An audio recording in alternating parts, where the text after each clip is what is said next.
Dulce María Sauri, muy buenas noches, ¿cómo estás? Muy buenas noches, mucho gusto. Eres vicepresidenta de la Cámara de Diputados. Efectivamente, de la actual legislatura en su primer periodo de sesiones. Ya. Y aparte, bueno, tienes una larga historia como política. Fuiste gobernadora de Yucatán, Así es, presidenta del PRI así y es, actual militante del PRI. así es. Bueno, muy bien. Estás invitada aquí por el asunto de Baja California. Es decir, esto siente un precedente pues nunca antes visto. Bueno, había habido intentos, ¿no? Pero como quiera que sea, es un intento ahora ya más remachado porque el Congreso ya reafirmó que efectivamente esta reforma, ampliando el periodo del gobierno, va. Y se abriría una caja de Pandora increíble.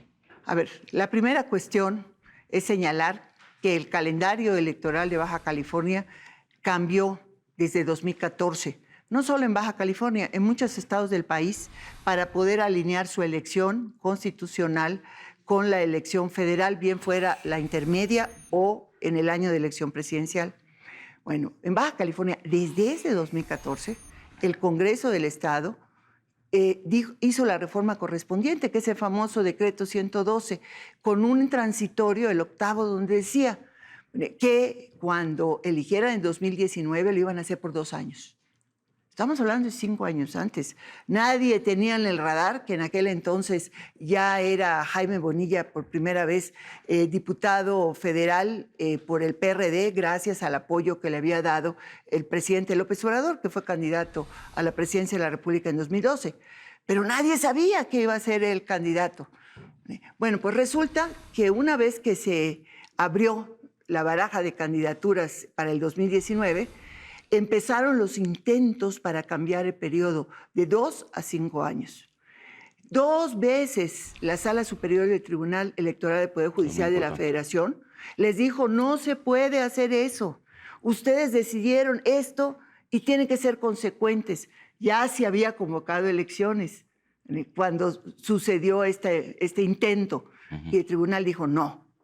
Bueno, pasó la elección, todos consideramos que una vez votado, ¿no?, ya estaba concluido. Cuando de pronto, el 8 de julio, en una sesión de 31 minutos, el Congreso local decide cambiar el transitorio y poner que no, el mandato de 2019 no era solo hasta el 2021, sino hasta el 24. Bueno, y ahora estamos todavía más adelante de eso, ¿no? Porque hubo un exhorto del Congreso para que el Congreso de Baja California justamente no aprobara o no le diera cauce definitivo a la reforma. Y la respuesta fue que efectivamente va.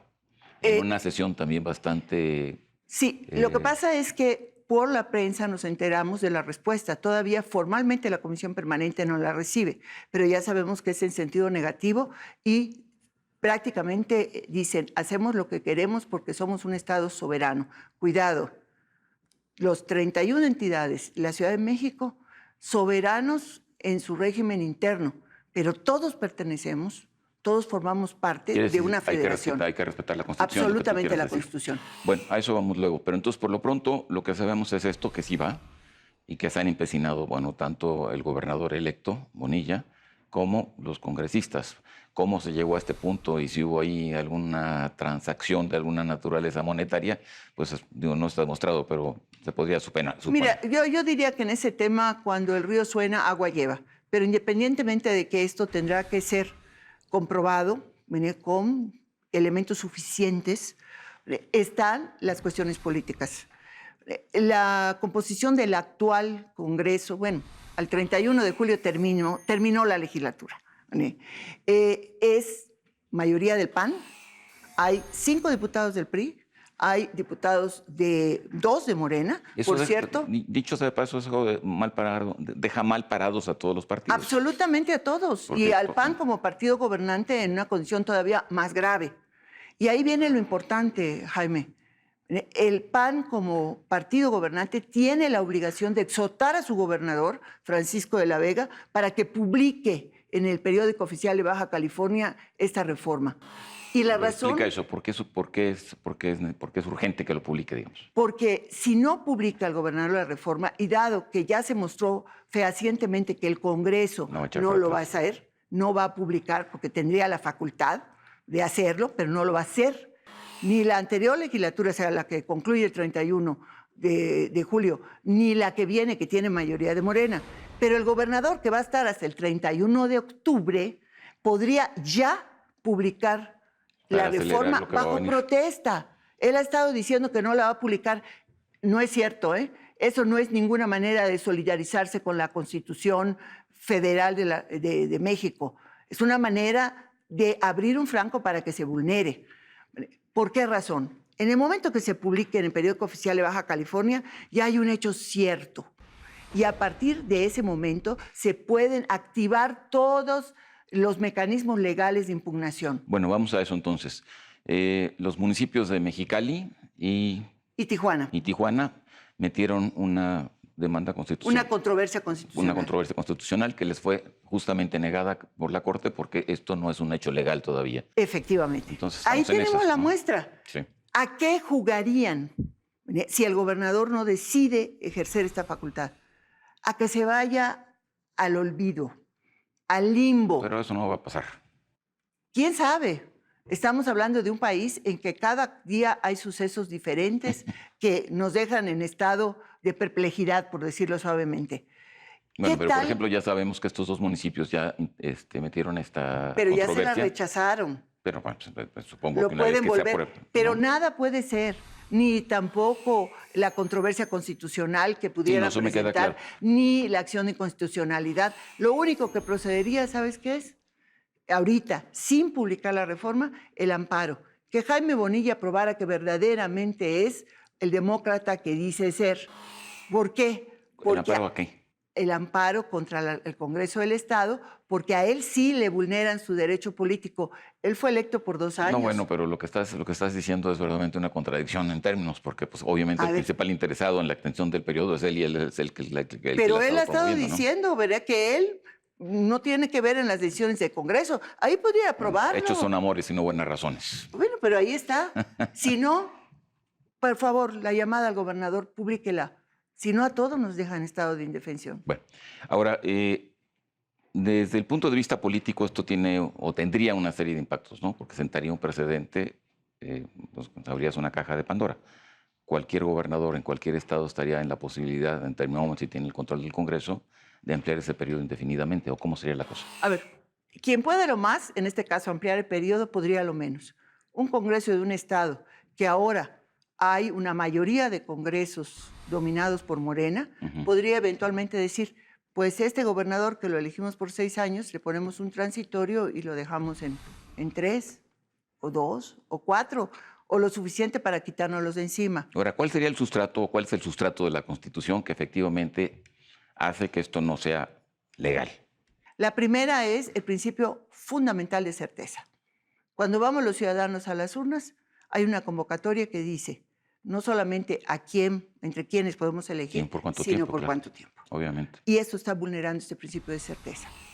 Entonces, todo lo demás, incluso desde el punto de vista de la Constitución, de la violación del Pacto Federal, porque es un Congreso que está yendo en contra de ese principio fundamental de certeza que está consagrado en el artículo 41 de la Constitución. Bueno, en ese sentido no te queda la menor duda, por lo que estoy oyendo, de que si esto pasa a la Suprema Corte, pues la Suprema Corte lo echará para abajo, quiero suponer, o no coincides con esto. No, yo supongo y quiero suponer con toda firmeza que 8 de los 11 ministros y ministras de la Suprema Corte de Justicia... Porque se ocupan 8, ¿verdad? 8, para declarar inconstitucional una norma.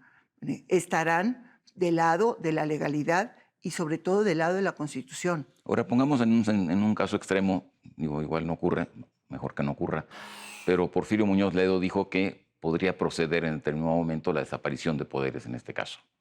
Efectivamente, pero además que es un proceso que ya tiene su ley reglamentaria, pero desde 1978 no se aplica en México. Y cuando se dice desaparición de poderes, son los 3 poderes. O sea, es el legislativo, que en este caso es el responsable, el culpable, el ejecutivo, que en el caso del gobernador Francisco de la Vega sería por omisión, por no querer publicar y dejarnos en estado de indefensión, y el Poder Judicial. Es desaparición de todos los poderes. Ahora, esta desaparición de poderes implica al Senado, fundamentalmente. Efectivamente, ¿no?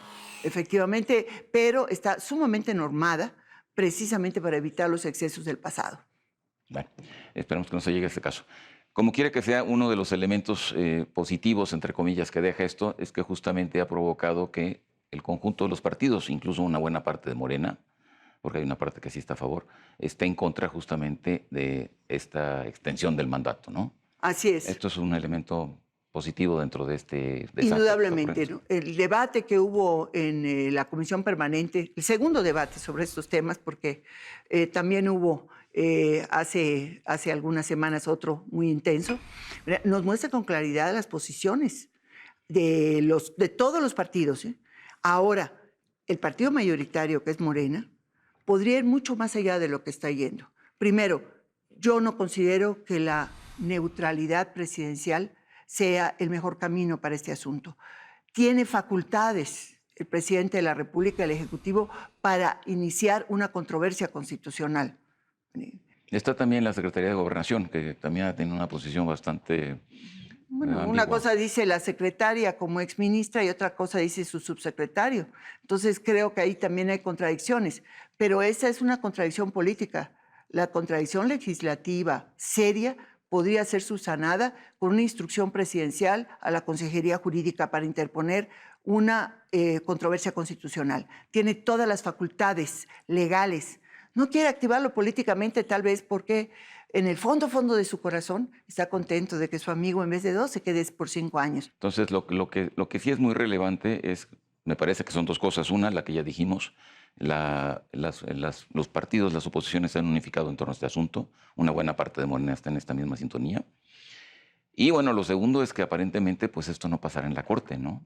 Siempre y cuando se active el mecanismo para poder iniciar la defensa. Bueno, pero ahí la activación del mecanismo pues, sería el mismo que ya se activó, con las controversias que interpusieron Mexicali y Tijuana. Podrían volverla a poner, supongo yo. Podrían volver, pero si no está publicado, nada pasa. Pero eso finalmente tendrá que ocurrir, porque si no la ley tampoco pasa. ¿Y qué les preocupa? A los que juegan para el limbo, 2 años ya tiene seguro el señor Jaime Bonilla que va a rendir protesta el 1 de noviembre. Por eso insisto en la responsabilidad política y, permíteme decirlo, histórica del gobernador actual de Baja California. Tiene que publicar. Pero entonces eso pasaría porque el Partido de Acción Nacional ejerciera una muy fuerte presión sobre el gobernador saliente a fin efectivamente que esto se publicara. Yo porque espero así como que lo pones tú, es efectivamente pues el camino a la indefinición. Efectivamente. Yo espero que Acción Nacional lo haga. Yo los he escuchado en el debate, realmente están convencidos de que hay una gravísima responsabilidad en el caso del Congreso del Estado.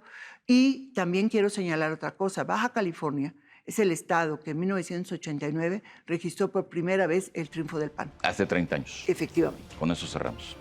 Dulce, muchas gracias. Muchas gracias. Hasta luego. Muchas gracias. En Contexto, buenas noches. Hasta la próxima semana.